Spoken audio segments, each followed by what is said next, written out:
Daily Bible reading, Mark chapter 11, verses 1 through 26.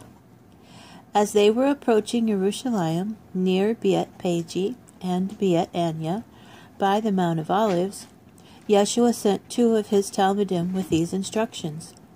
Go into the village ahead of you, and as soon as you enter it, you will find a colt tied there that has never been ridden.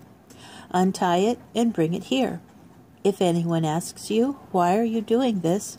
Tell him, the Lord needs it, and he will send it here right away. They went off and found a colt in the street tied in a doorway, and they untied it.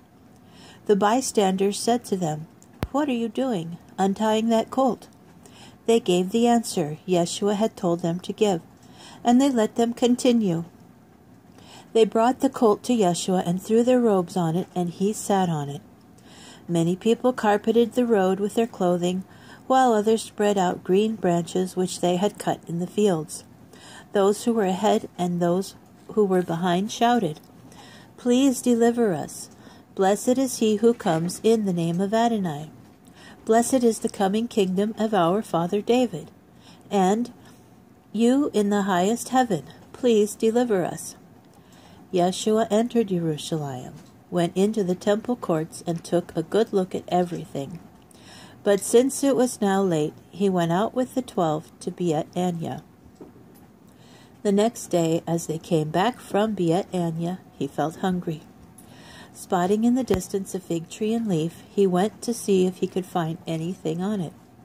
When he came up to it, he found nothing but leaves, for it wasn't fig season. He said to it, May no one ever eat fruit from you again. And his Talmidim heard what he said.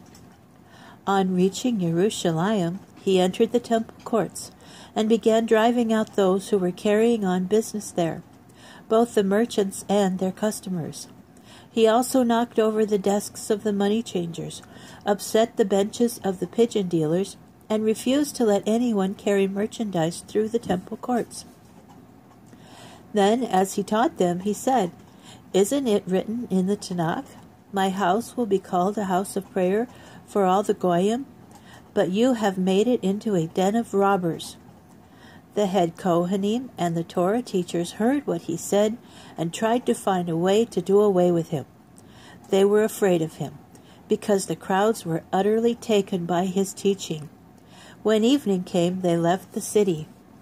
In the morning, as the Talmidim passed by, they saw the fig tree withered all the way to its roots.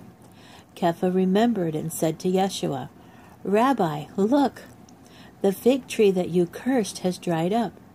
He responded, Have the kind of trust that comes from God.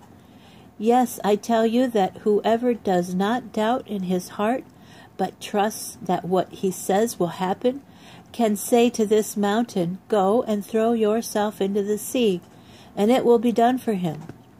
Therefore, I tell you, whatever you ask for in prayer, trust that you are receiving it, and it will be yours. And when you stand praying, if you have anything against anyone, forgive him, so that your Father in heaven may also forgive your offenses. But if you do not forgive, your Father in heaven will not forgive your offenses.